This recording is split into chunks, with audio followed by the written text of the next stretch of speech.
Hello everyone, semi-retired Bob here. I talk about the carnivore diet, all things related to the carnivore diet, and miscellaneous odds and ends. Today, we're going to talk about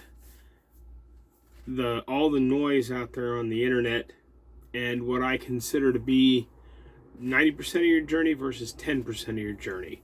And all of the noise out there on the internet is a 10% problem. First, if this is your first time to the channel, welcome. I'm glad you're here. I'm normally out walking, but I've been under the weather. I am getting better, but it's been cold and rainy all day, so I decided to make another sit-down video. Today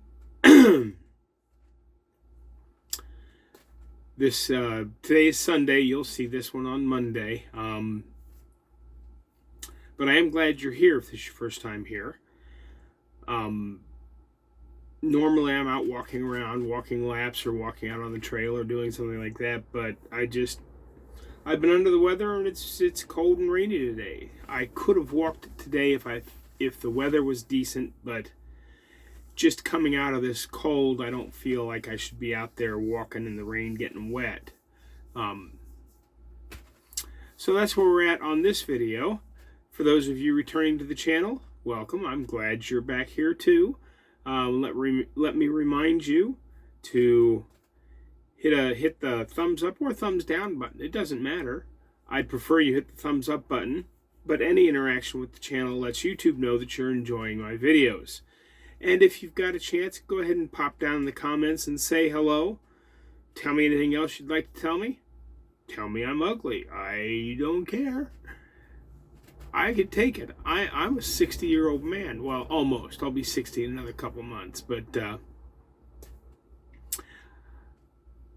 leaving comments helps the channel.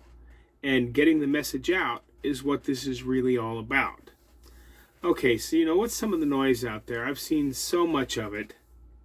And again, this is going to be a fairly quick video, but protein-sparing modified fasting. Add fat. Don't add fat. Use protein powder. Don't use protein powder. By the way, don't use protein powder. If you think you need more protein, eat more meat. Carb cycling is a big one that's been running around out there on the internet. People are like, oh, you gotta have some carbs every once in a while. Okay. No, that's also false. Your body does need carbs, but you make them all through gluconeogenesis. But when you take all of your protein in one meal a day, that will give you enough of an insulin reaction to keep all of your hormones in line and working properly. That's all you got to do. That's what the carb cycling is all about. People are saying, well, you're not getting any insulin bump because the goal of a ketogenic diet is not to be in ketosis all the time. You do want to cycle in and out of ketosis, but you do that with protein from ruminant muscle meat and the associated fat that goes with it. People are talking about how much protein you should have, how much fat you should have, measuring, weighing, counting macros, calories, as if you could count a calorie, since calorie is a unit of heat, but we're not going to get into that today. All of this noise out there, before you start listening to all this noise, ask yourself this question. Is what I'm doing working? Am I still seeing progress? And am I still in the first 90% of my journey? Well, if you answer yes to all of those, you don't need to try anything else. Just keep doing what you're doing, pushing forward. You may, your fat loss may stall a little bit. We talked about that in yesterday's video. As long as you're doing all of the right things with your 1% better, you won't ever stall because you'll have something else that you got better on that day.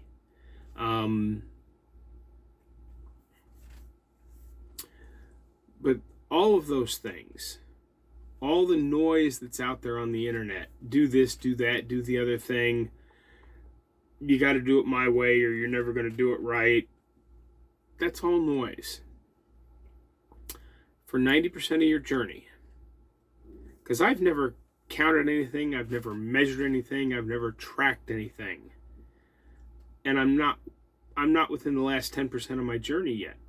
I'm down 134 pounds at last scale check. I suspect I'm down another pound or two, but you never know.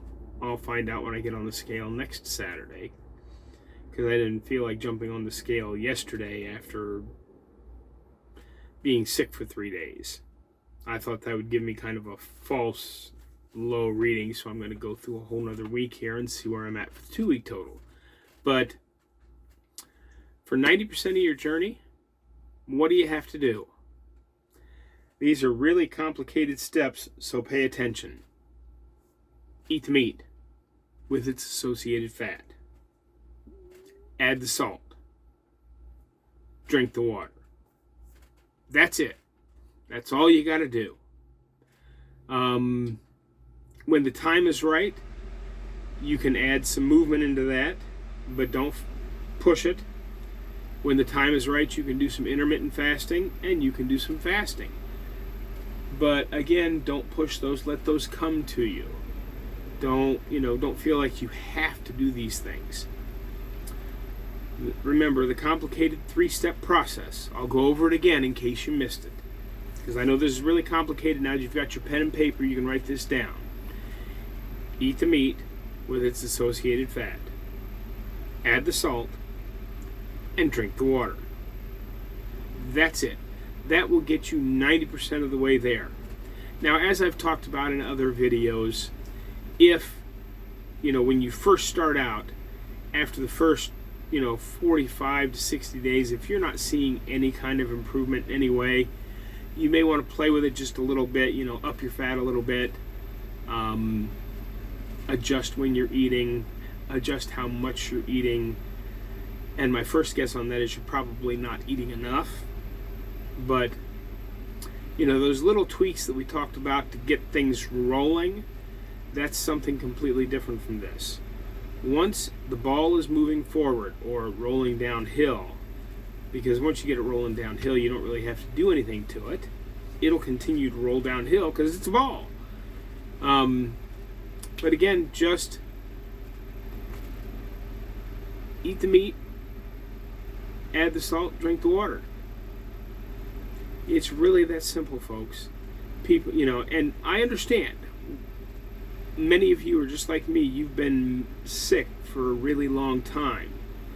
And you're like, Bob, it just can't be that simple. We've done, every diet known to man over the last 40 years. At least I have. I mean,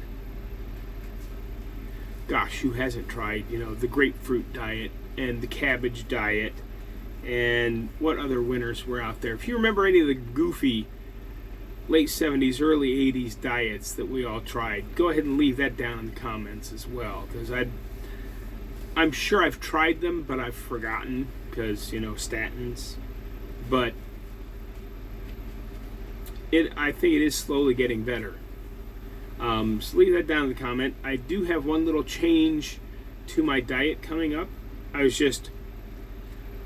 was watching, I don't even remember who it was. It might have been Dr. Berry, it might have been Chafee, or whatever. They were talking about omega-3s versus omega-6s. And, it's not the omega-6 fatty acids in the seed oils that are actually bad for you, because they're essential. You do need some omega-6s.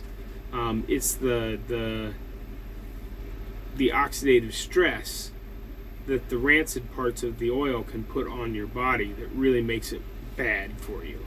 But I've gone into that in other videos.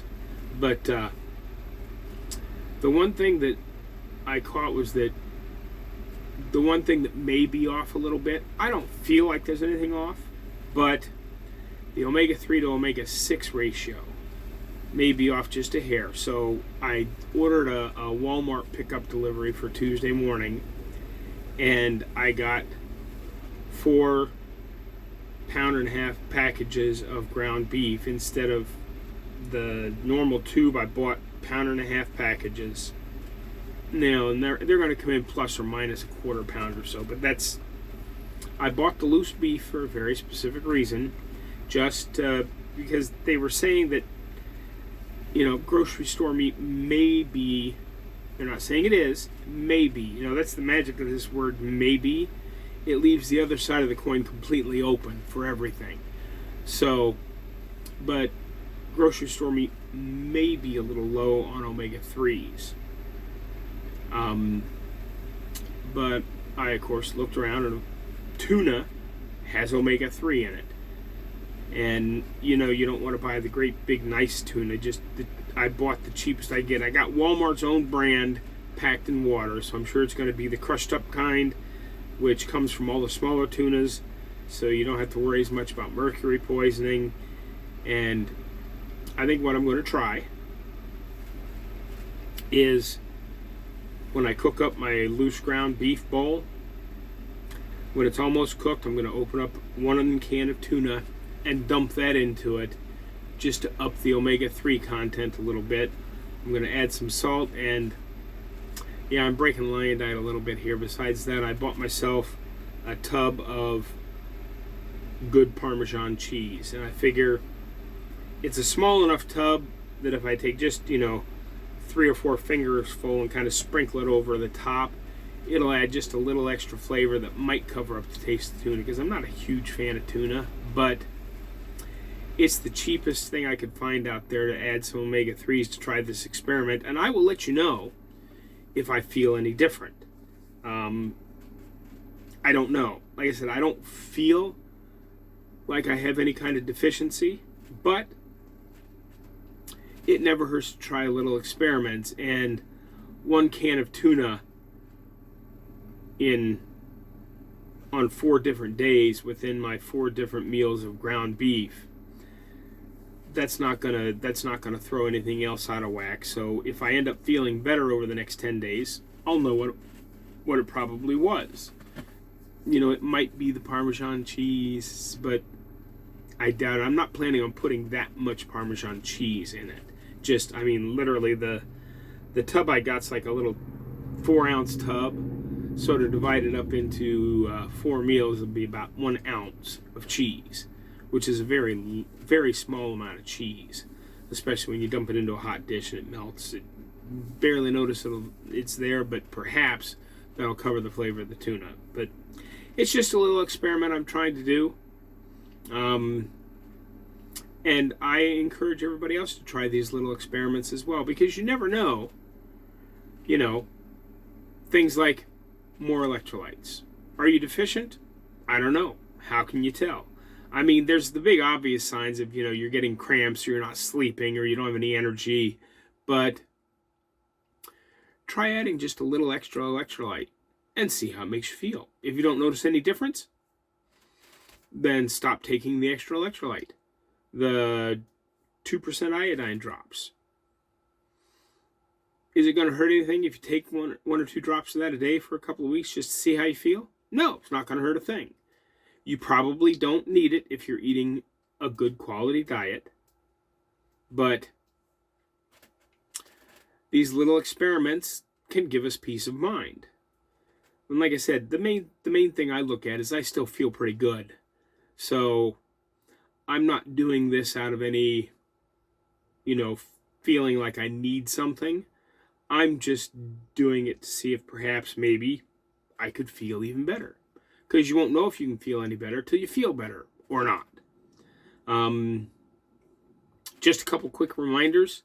Next Thursday, which is, since this is going to come out on Monday, Tuesday, Wednesday, it'll be 3 days from now, I'll be having my Zoom call at 7 p.m. Eastern for all of my channel members. So there's still time to get out there and get in on that. Just drop down below and you can look at the tiers if you want. Because one says members only live streams, and one says next level up Zoom calls. And eventually, if the channel grows and I get enough members, I will do that stuff. But for now, I figure it's easiest just to let everybody into the Zoom call just to get us up and running and see how they goes. And from there we can, adjust and find different formats. I don't think they're hugely important, but, I do want to feel like I'm giving you something for your little donation to the channel. So don't, you can get in on that if you want. And then next Saturday, not this Saturday coming up, but the following, February the 25th, we'll be having our Hike with Bob Day. We're meeting here at the church at 10:30 in the morning. I wouldn't drive too far for this because we're going just over to the park. We're going to hike a trail, and then we're going to come back over here and we're going to eat some hamburgers. If you are planning on coming, go ahead and send me an email at semiretiredbob@yahoo.com. I have one confirmation so far that she said she's coming. And I think there's a second one that's planning on coming. I just haven't gotten her email yet. If you are within an hour to an hour and a half of Seven Springs, North Carolina, you might come on over and spend a couple 3 hours here with another channel member and myself, hiking on a trail and then eating hamburgers. But everybody else, I'm asking, and I know there's a meetup in Ohio that day, so as you're on your way to the meetup, when you get there, turn on your camera or don't, walk around the outside of the building a couple of times, then go into the Ohio meetup.